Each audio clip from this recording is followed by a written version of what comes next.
Assalamualaikum warahmatullahi wabarakatuh. Perkenalkan, nama saya Marianti Tsunami dengan ujung NIM 043. Kali ini saya akan membahas materi tentang analisis investasi publik.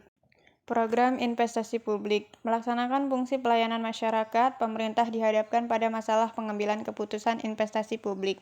Keputusan investasi publik diperlukan untuk mendukung pelaksanaan program, kegiatan, dan fungsi yang menjadi prioritas kebijakan.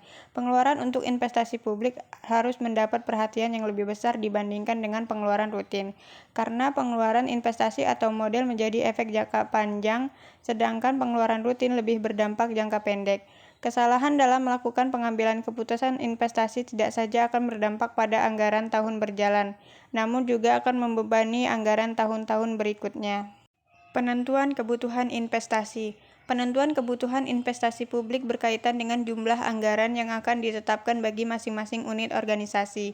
Analisis yang mendalam sebelum dilakukan investasi sangat penting dilakukan karena investasi publik berkaitan erat dengan masalah transparansi dan kewajaran anggaran. Penentuan kebutuhan investasi publik terkait dengan dua kegiatan, yaitu peningkatan kuantitatif investasi dan peningkatan kualitas investasi. Selanjutnya ada aspek kelayakan investasi. Berikut aspek-aspek kelayakan investasi. Yang pertama, aspek teknis, kedua aspek sosial dan budaya, ketiga aspek ekonomi dan finansial, keempat keputusan investasi. Adapun faktor-faktor yang mempengaruhi investasi.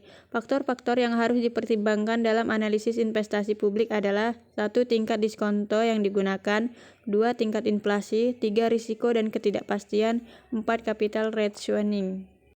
Yang terakhir, teknik dasar penilaian investasi publik. Pada dasarnya, prinsip penilaian investasi sangat sederhana. Terdapat 4 langkah utama untuk mengevaluasi suatu proyek investasi, yaitu 1. Identifikasi kebutuhan investasi yang mungkin dilakukan. 2. Menentukan semua manfaat dan biaya dari proyek yang akan dilaksanakan. 3. Menghitung manfaat dan biaya dalam rupiah. 4. Memilih proyek yang memiliki manfaat terbesar dan efektivitas biaya yang tinggi. Kesimpulan, keputusan investasi publik perlukan untuk mendukung pelaksanaan program, kegiatan, dan fungsi yang menjadi prioritas kebijakan. Pengeluaran untuk investasi publik harus mendapat perhatian yang lebih besar dibandingkan dengan pengeluaran rutin, karena pengeluaran investasi atau modal memiliki efek jangka panjang, sedangkan pengeluaran rutin lebih berdampak jangka pendek.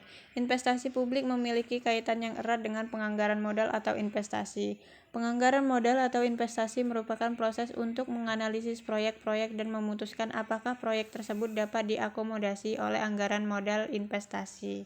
Sekian materi yang dapat saya sampaikan, kurang dan lebihnya saya mohon maaf. Saya akhiri. Wassalamualaikum warahmatullahi wabarakatuh.